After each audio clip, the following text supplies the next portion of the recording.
Welcome to the Peachtree Morning Show by DCI. It's a wise way to start the day. Hope you enjoy. Hi, you guys. Welcome to the Peachtree Morning Show for Tuesday. What's the date, Fair? Tuesday, June 9. Yay. And I'd like to welcome some special guests. Fernanda Jimenez from Mexico City. She's one of the owners of Nest Consulting Corporation there. And she's also a SCIM graduate. She's a Diamond X speaker. She's also a professional architect. And there's a few things she doesn't do, but I don't know what they are. Brian Mendoza is an online business consultant. You guys, those of you who watch the show all the time, you know these two guys. And he's a big member of the DCI team. He makes things happen online because the older members of the DCI team don't understand how to make that happen. And he's also a pharmaceutical engineer by training. And he promised me he's going to have a vaccine ready this week for the virus. And Katie Fetchenhire, right, is the director of the Diamond Cutter Press. They're very cool. They help publish books in 35 languages for DCI and all of our different books around the world. And very successful at that. And they're doing a lot of new books. I think I have them. Let me see.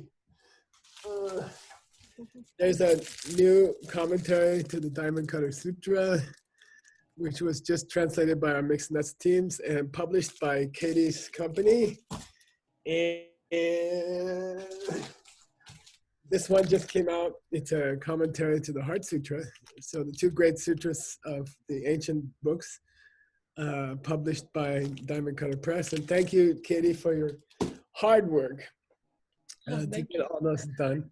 She's also the owner of a Skyflower Boutique in Silverton, Colorado. And she attended the Savannah College of Arts and Design. And so welcome you three guys. Now, why do we have three guys on the show today and Thursday is we have a special plan. You know, the virus has affected everybody, obviously. And I don't know, it's kind of like, what is that?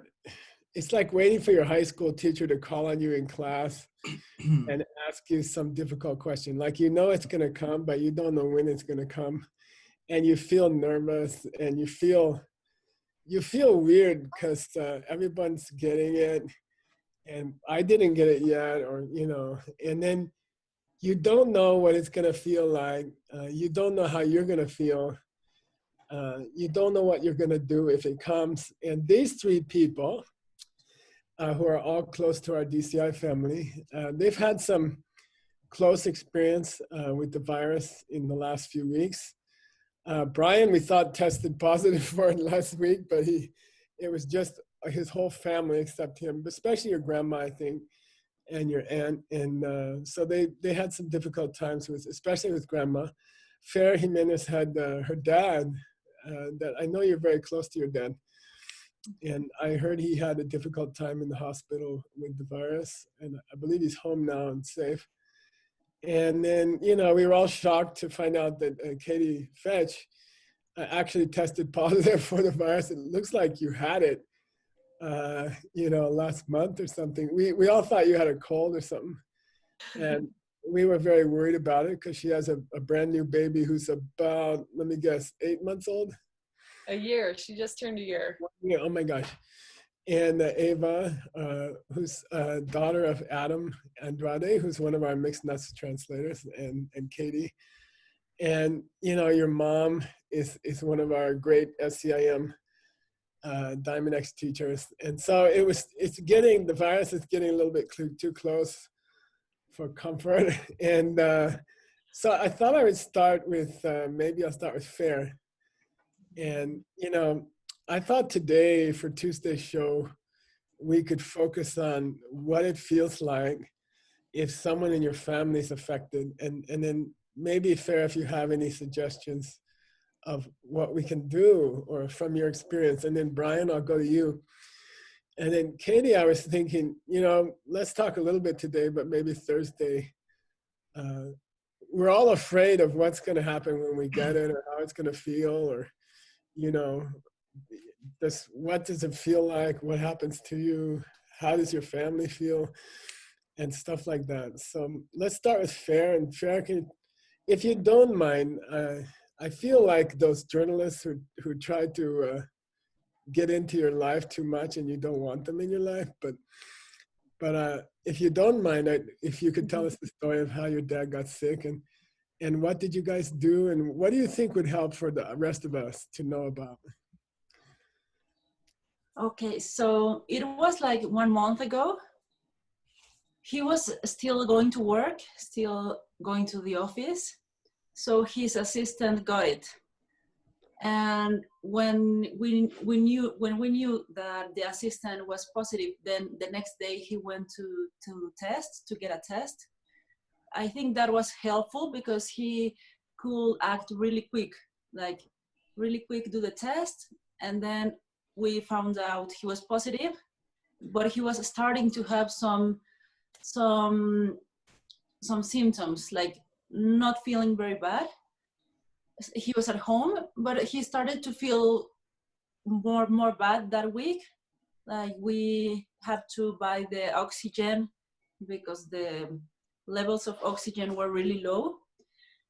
And he also got a test for the lungs, how the lungs were on the inside. And then the doctor told us like he has to go to the hospital because he's having the pneumonia. Wow. So we take him to the hospital, and then you cannot visit your patient. Like you just leave it there in the door and you cannot see him again. Wow. So we were really scared about that. Like what's going to happen? What if this is the last time we see him? Oh. And I think he was also afraid. He told me like that day, he told me like, if I die, the lawyer has all my papers and just take care of everything and everything is set. And so I think we were all very scared. Like we don't know what's going to happen. He's 70 years old. So he's the kind of people that could be in danger. Yeah. So we were really scared. Staying in contact with a lot of doctors, like the doctor for the lungs, the doctor for the infection, the cardiology for the heart. So it was like, I think a lot of information, a lot of things going on. But in the hospital, I think there were rough days, really bad days. Some days he wouldn't even answer the messages. He was like just too tired. He didn't want to see the phone at all. And next days, some days were good, and he will say, "I'm okay. I just don't want to feel like answering the phone, but I'm okay." So he had like really bad days, some not so bad, and he was in the hospital for almost 2 weeks. Wow. But the last days they tested him again and he was negative. Wow. And the lungs were recovering and he was recovering, so the doctors decided to bring him home. He was like 24 hours with oxygen. Right. But I think having him home was better for us. Yeah. Like for the feeling like he's home, we can take care of him, and he was happier, which I also think that helps. Yeah. And we went to the doctor last week, and the doctor said he's completely fine. He's completely healthy. He tested negative again in the test. Wow. So I think he won this battle. Did you feel nervous? Did the other family members, like if you start to catch a cold or something, you get scared or something like that? Or what did the rest of you think? I think most of the family members were scared, but for me not so much, because I just thought like I rather get it and be with him, that I don't care, I don't mind. Yeah, yeah. Brian, what happened to your family? I guess your grandma got it pretty bad. Yeah, it was really funny because it all started when we heard that one of my uncle's coworkers, who actually lives with her, my uncle, got Mhm. it. So they sent my grandma to my house, so to protect her. So we think that maybe she got um, the virus during this period of time of 1 to 2 weeks that she was here. Then we sent her back home, and she started to feel sick. She didn't Uh-huh. have so much hungry. She didn't eat at all. Then she didn't have energy to wake up from the bed. Wow. And it's pretty funny because she started to her skin started to get yellow. Wow. So it I remember that 2 days before we sent her to the hospital, we visited her and she was laid down on the bed and all yellow, and Wow. it was shocking. Wow. But didn't we didn't want it, to send her to the hospital because the symptoms were not that Mhm. related to COVID. So we Yeah. thought if we send her to the hospital, maybe she got contagious. Oh, what's the She will word? catch it. She will Yeah, yeah, catch it. yeah. She would. Thank you. She will catch it, and Wow. if she's sick, then it will kill her. Yeah, yeah. How And old is she? yeah, How old is your grandma? she's 70 something. Wow. Okay. Okay. And well, then one day we were having dinner, my parents and I, and my dad received a call from my uncle, and they called a doctor. He told them that they needed to test her oxygen, and Uh-huh. then people usually should have like a 90 to 100% of saturation of oxygen in your blood. She was 40. Wow. The doctor told us, if you don't take her to the hospital, she will die. Wow. She could even get a heart attack on their way to the hospital. Wow. So we left dinner and everything and run away to watch my grandmother. And as just like first says, you just take her to the door of the hospital and then you just gotta say goodbye. Wow. And it was pretty hard. My father was crying, and I think I never saw him crying before. We all, Wow. to be honest, we all thought that she was going to die. Wow. And you get all this feeling of fear about not knowing what will happen.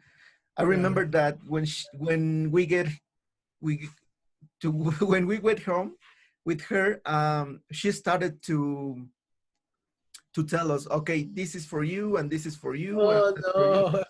And it was Yeah. like, okay, I thank you for what you are doing, but please don't go to the hospital with that kind of thoughts in your mind, Yeah. because Yeah. then you Yeah. won't make it. And Yeah. I told her, I accept your gifts, but change your mind. You're not going to the hospital to die. You're gonna get better. And Yeah. we took her, and that was it. As pretty similar to Fer, when what Fer mentioned. In 2 weeks, she was back home, and she's Wow. still recovering. I think she's kind of okay. Uh-huh. The only difference is she didn't have a phone. She was not allowed to have a phone, so we actually didn't know anything. Wow. Um, uh, of course, there was some people that help us. I remember one day that one of the nurses helped us making video call with her, who actually is my cousin, I think, or my aunt. And she Uh, made a video call, and that's the only day we were able to see her. wow. Yeah, that's pretty much the situation. The feeling you get is fear, and you start to think about how many people she was in touch with, and Oh, wow. Yeah. how many people in family could get the virus too. Yeah. Yeah. How many, did anybody else in the family get it? Yeah, one of my aunts, and but she didn't have contact. She got the virus because of someone else. And Oh, last Tuesday we heard that my uncle, one of the uncles that take care of her, got the virus. wow. All the rest of us didn't get it, but we get tested. And but we thought, actually, when we called to the specialists, they told us that 90% uh, of chance that all of us already have it. Wow. The thing here is this kind of test that scientists do only detect the virus when it's active. So Oh, let's say that you get the virus like 2 weeks ago, and then your body kills the virus. If you get mhm. tested, then you get negative. So we don't know if Wow. we actually had it or not, because we had symptoms, minor symptoms, but most of us had symptoms. That's the weird part. Did you have any symptoms? Yeah, I had a chest pain, Oh, headaches. I was tired for like 2 weeks. that's because you work for DCI. Maybe that's why. And I'm thinking coronavirus, and and um, and also throat pain. Um, Yeah. uh, Fair, did you feel anything? No. I don't think so. I think it was more like emotional. At the beginning, I was really, really sad, really depressed. Like I stayed at home, like at bed, like 1 week. Wow. Uh, Wow. and also because I thought maybe I have it and I don't want to bring it to other people. So I Oh, yeah, just yeah. stayed in my room until I got the results. But Wow. I think it was more emotional Yeah, yeah. than physical. Yeah, Brian, do we have time to hear Katie's story? My alarm sound for the 15 minutes. I don't know if you. Let's do it on Thursday because Okay. Katie actually had it. Yeah. Uh, so, Fair, what would your advice be to people if a relative gets it? What do you think is important for people to do themselves, the relatives of the people who got it, to take care of themselves? What do you think? I think, well, check yourself. Like we were checking the oxygen levels and the temperature constantly, like every 2 hours. How do you And check the oxygen level? they sell like a little thing and you put it on your finger Oh, and then it says the level of oxygen your body is getting. It's called uh, oximeter. does it break your skin or it just tells No, when? it's just No, like a clip. You put it on Oh, your finger. okay, cool. Yeah, yeah. and also I think that something that could be helpful. For example, I was telling my father all the time, like, remember when you help others to be healthy. Yeah, Remember when you do good things for others, like pushing him to do coffee meditation. yeah, great, great. Yeah, that's a great Helping idea. others to be healthy. And also I was meditating every day on helping others to be healthy and dedicating. I cannot plant seeds for other people, but I Yeah, was dedicating to see healthy people around me, to cool. especially my father. Like I was trying to make those seeds open faster. Yeah, cool. Let's stop there and let's pick it up on Thursday, okay, you guys? And Okay. it's not a normal Peachtree show. We're not going to do all this other stuff. And let's just continue on Thursday. So I hope, thank you for your help. Because people like me, we're just nervous because we don't know what to expect. We don't know what it's going to feel like. So Thursday we'll find out from Katie, what's it feel like to have the virus walking around inside of you, okay? And we'll see you guys on Thursday, okay? See you on Thursday. See you Thursday. Thank you. Thank you guys for agreeing Bye. to talk about it. I know it's very personal, but I appreciate it. Yeah. Thank you, Geshe Michael. Bye. Thank you. Thanks for watching today's Peachtree Morning Show. See you next time.